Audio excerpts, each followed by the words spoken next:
Enzo Maresca will not only be looking to beat his former side, Manchester City, but also to break a jinx and become the first Chelsea manager in 7 attempts to win their first game for the club. Frank Lampard, Thomas Tuchel, Graham Potter, Bruno Salter, Frank Lampard, in his second spell, and Mauricio Pochettino all failed to win their first games as Chelsea managers, so a victory tomorrow would be a great start for the Italian boss. The club has also not won a game against Manchester City since they beat them in the Champions League final 1-0 in Porto in 2021, although there is some encouragement as the 2 league games between them last season ended in draws. Seeing players fighting for the ball even in training is a sign of things to come. Last season, Chelsea finished 6th, so they have Europa Conference League football to look forward to. Who is still not fully fit after picking up a hamstring injury during the Euro 2024 final. Chelsea, however, will also be without captain Reece James, who is injured and would have been suspended anyway after his sending off at Brighton last season.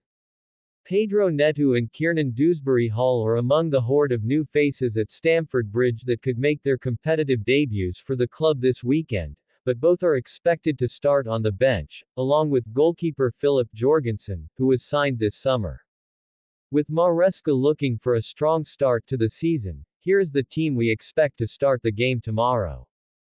The starting 11: Robert Sanchez, Marc Cucurella, Malo Gusto, Levi Colwill, Wesley Fofana, Romeo Lavia, Moises Caicedo, Enzo Fernandez, Cole Palmer, Noni Madueke, Christopher Nkunku. If you were to ask us one thing we're worried about in tomorrow's game with Man City, it's the defense.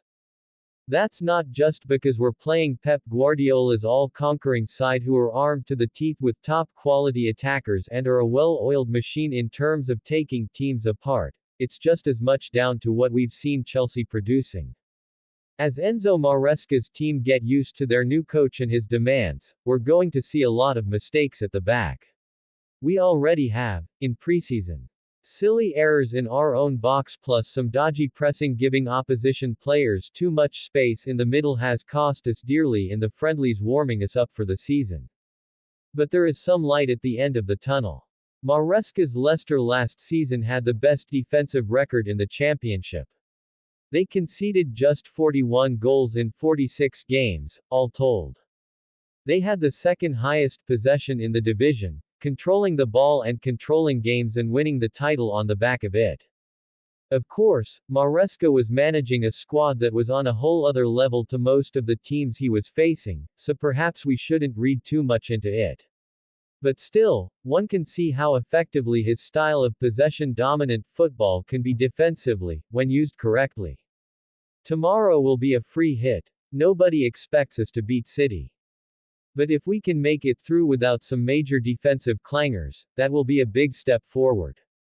If the Italian coach is given enough time, he can hopefully take us all the way from the leakiest to the tightest back line in the league as the players adjust.